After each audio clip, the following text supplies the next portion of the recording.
salam. Əvvəlcə hər biriniz kanalıma və videoma xoş gəlmisiniz. Bugün sizlərlə dostumun ad gününə gedirik.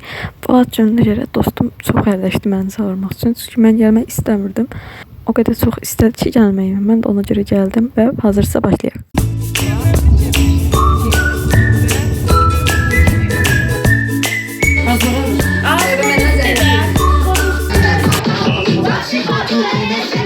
Organize baba. Benim sevmek istersen yapayım sana son bir kez şaka. Biraz dolaştım zaten şimdi herkese motherfucker. Muhabbet bitmiyor son setten git bu kez.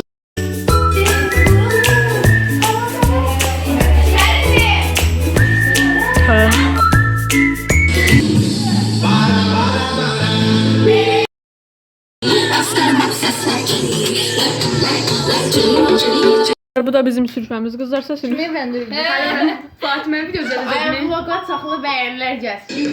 Sən də bəyən ha. Bəyənmirsiniz. Asman koltuğum. Ha. Video üstünde. Buradan girmişler. Bir daha götürdün de. O da bu. Dostlar çabamımız geldi. O Fatime'dir. Çabamımız geldi bir daha açtı. Çabuk abi de bir şey. Zıgırtma. Sabi ko tama na pero masabi mo sa akin umirit ka pa ng isa Kung gano'n, iinom mo na ngayon Anong bakero dyan sa boyfriend mo Ako ang gusto mo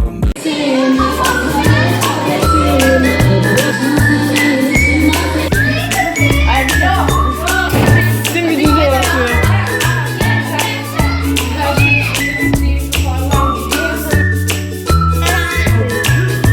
Allah qreyməsinə əbəşməliyim.